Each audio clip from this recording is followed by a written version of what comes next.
आता आपण ऋणसंख्या म्हणजे काय ते बघणार आहोत. ऋणसंख्या काय हे बघण्याआधी आपण इथे जी आपल्यासमोर एक इमारत दिलेली आहे त्या इमारतीकडे बघूया. आता इमारतीमध्ये जिथे आपण आत शिरतो तो जो मजला आहे त्याला आपण तळमजला म्हणतो. तर या तळमजल्याला मी 0 असा अंक लिहिणार आहे.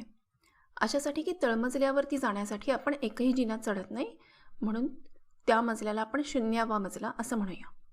मग त्याच्या वरचा मजला आहे त्याला आपण 1 जिना चढतो म्हणजे तो 1 झाला. त्याच्याही वरचा त्याला 2 जिने चढतो म्हणून तो 2 झाला. असं करत मी या सगळ्याला क्रमांक दिलेले आहेत 0, 1, 2, 3, 4.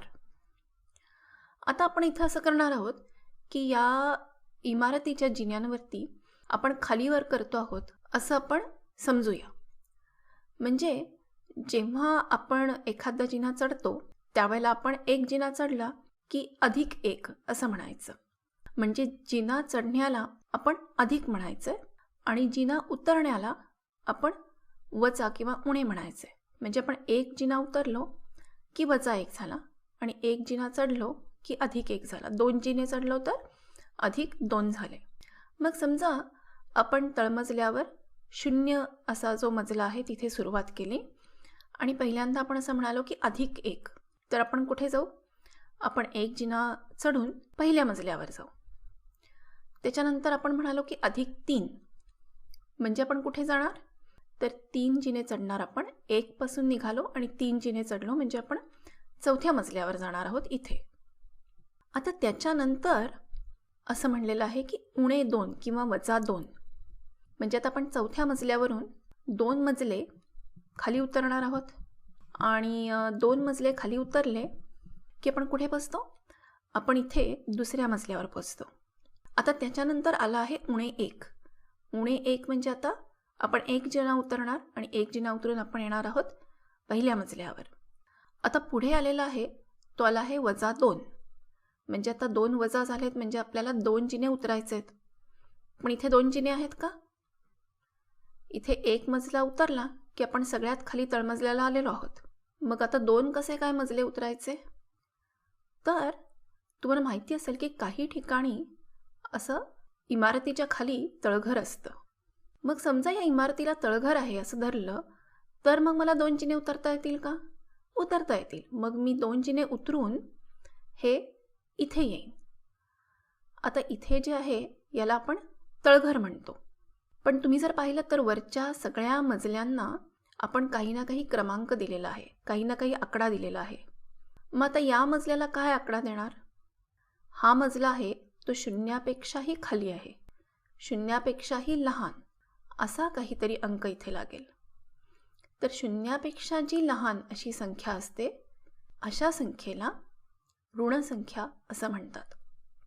म्हणजे आता इथे 0च्या नंतर खाली 0च्या खाली जो आहे असा तो पहिला मजला आहे म्हणून आपण याला -1 असं म्हणूया. ही झाली आपली ऋणसंख्या. 0च्या वरचा जो पहिला 1 आहे तो 1 झाला.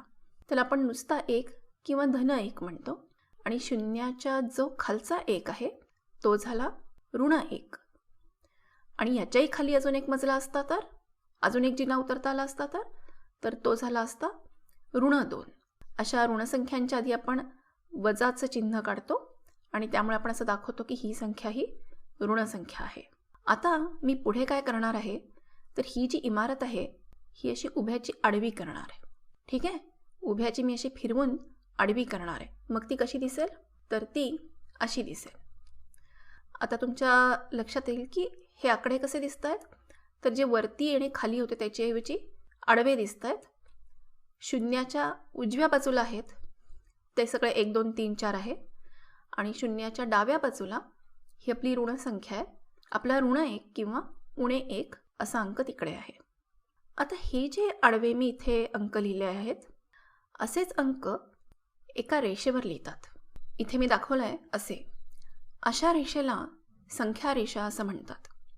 संख्या रेषा म्हणजे कशी असते की ज्या रेषेवरती अशा सगळ्या संख्या लिहिलेल्या असतात. त्याच्यामध्ये जो असतो म्हणजे जिथून आपण अशा रेषेची सुरुवात करतो ती मधली संख्या असते ती नेहमी 0 असते आणि 0च्या उजव्या बाजूला ज्या संख्या असतात त्या आपल्या नेहमीच्या 1 2 3 4 5 6 या ज्या सगळ्या संख्या असतात या धनसंख्या असतात. या ज्या धनसंख्या असतात त्या संख्यांच्या आधी आपण एकतर अधिकाचं चिन्ह लिहू शकतो किंवा काहीच चिन्ह लिहित नाही. काही चिन्ह नसणं म्हणजेच अधिकचं चिन्ह असल्यासारखं आहे. जेव्हा की तुम्हाला या नेहमीच्या संख्या माहिती आहेत, आपण म्हणतो की 3 4 5, आपण दरवेळेला +3 +5 असं म्हणत नाही, पण या सगळ्या धनसंख्याच आहेत. आणि शून्याच्या ज्या डाव्या बाजूला आहेत त्या सगळ्या ऋणसंख्या आहेत आणि त्या संख्या ऋण आहेत असं दाखवायसाठी आपण त्या संख्यांच्या आधी असं उणेचं, वजाबाकी करताना जे आपण वापरतो ते उणेचं चिन्ह तिथे आपण देतो. ऋणचिन्ह आहे ते. शून्यमध्ये शून्याच्या उजव्या बाजूला धनसंख्या आहेत, शून्याच्या डाव्या बाजूला ऋणसंख्या आहेत. म्हणजेच तुम्हाला असं लक्षात येईल की या रेषेवर जसं जसं आपण उजवीकडे जाऊ तशी किंमत वाढत जाणार आहे आणि जसं जसं आपण डावीकडे जाऊ तशी किंमत कमी होणार आहे.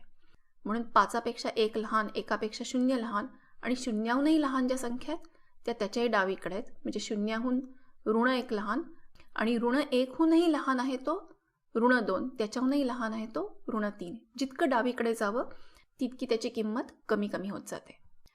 आता आपल्याला कळलं की धनसंख्या काय आहेत, की ज्या शून्याहून मोठ्या आहेत त्या धन आहेत, ज्या शून्याहून लहान आहेत, शून्याच्याही खाली येतात त्या ऋण आहेत.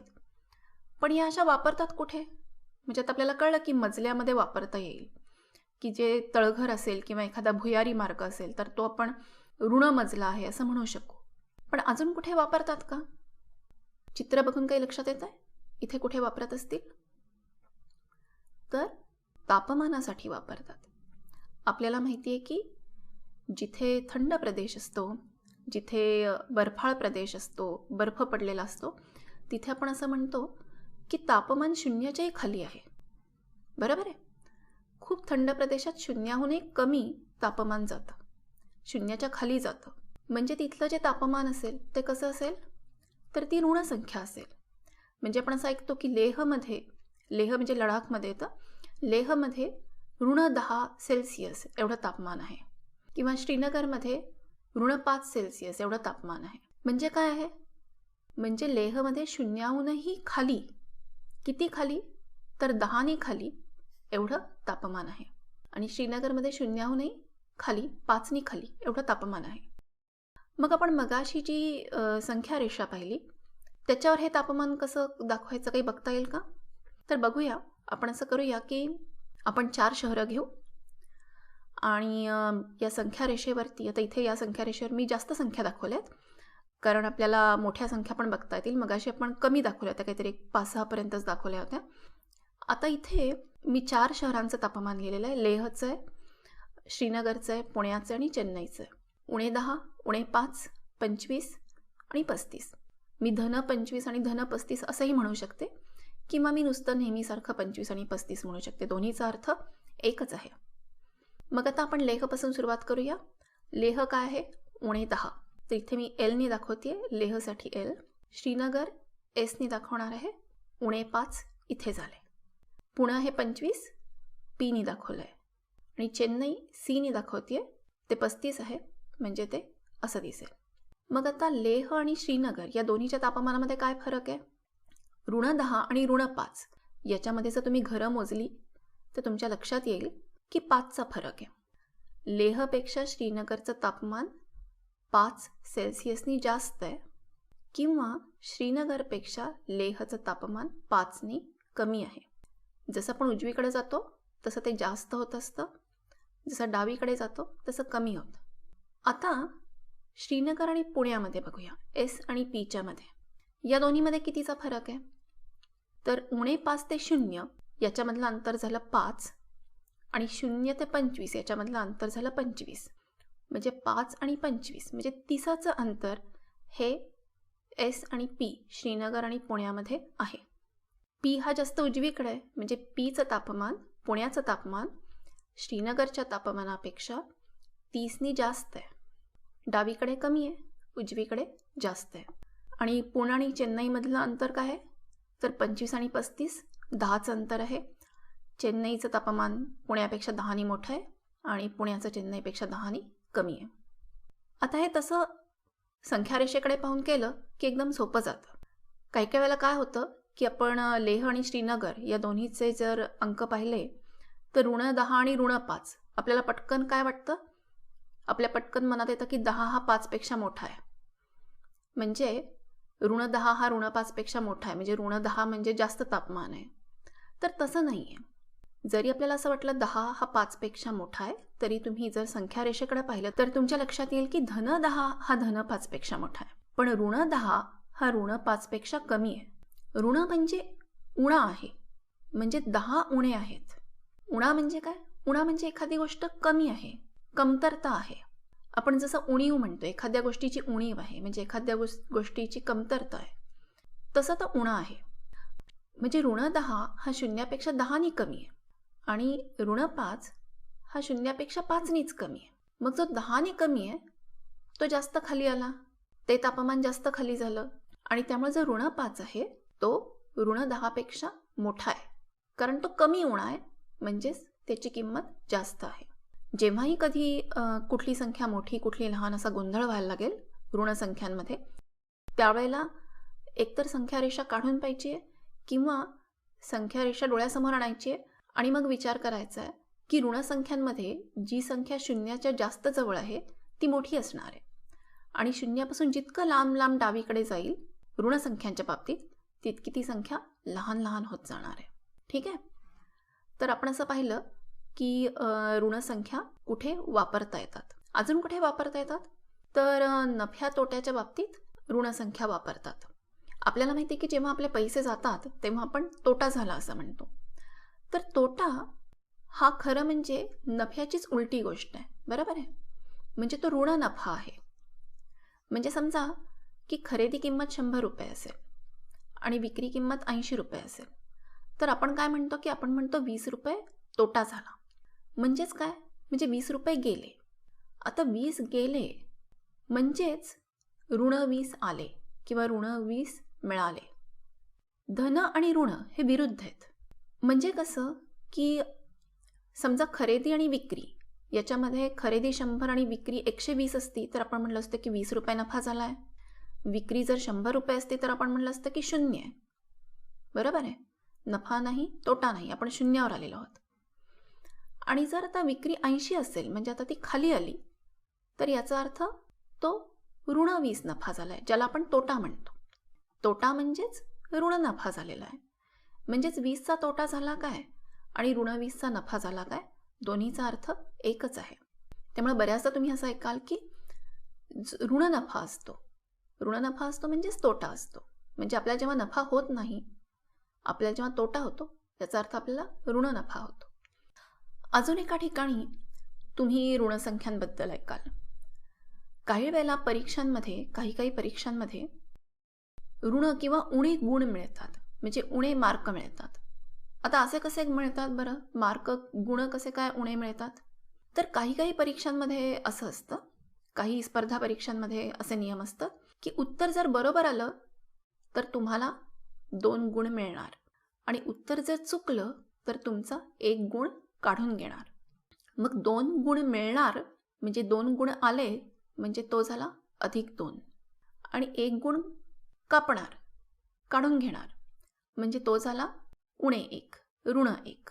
आता अशा परीक्षेमध्ये समजा 10 प्रश्न आहेत आणि तुमचे 10च्या 10 प्रश्न चुकले तर तुम्हाला किती गुण मिळतील? प्रत्येक चुकीला 1 काढणार आहे. मग तुमचे 10 गुण काढून घेणार म्हणजे किती मिळतील? म्हणजे ऋण 10 मिळाले. बरोबर आहे? तर अशा प्रकारे हे ऋण गुण झाले. इथे पण ऋण संख्या आली. समजा 7 बरोबर आले आणि 3 चुकले तर कसे मिळतील? तर किती गुण मिळतील? 7 बरोबर आलेत म्हणजे 7 दुणे 14. 14 गुण हे मिळाले आणि 3 चुकले म्हणजे 3 गुण ऋण झाले, ऋण 3 झाले, म्हणजे 14 वजा 3, धन 14 आणि ऋण 3. 14 वजा 3 म्हणजे 11, म्हणजेच तुम्हाला 11 गुण मिळतील. तर पुढच्या वेळेला असं करायचं आहे की कुठलाही उदाहरण संग्रह सोडवला किंवा कुठलाही गृहपाठ केला, वर्गात काही गणितं सोडवली, तर त्याच्यासाठी गंमत म्हणून असा नियम लावून पाहायचा की बरोबर उत्तराला 2 गुण किंवा 5 गुण आणि चुकीच्या उत्तराला काहीतरी ऋण गुण असं द्यायचं. म्हणजे ऋण 2, ऋण 3 आणि आपल्याला किती गुण मिळाले हे काढून पाहिजे. त्याच्यामुळे काय होईल की धनसंख्या आणि ऋणसंख्या अशा सगळ्या संख्या वापरण्याचा सराव होईल. आणि जर आपल्याला नुसतं असं तोंडी येत नसेल तर संख्या रेषा काढायची आणि त्याच्यावरती करून पाहिजे, गंमत म्हणून करून पाहिजे.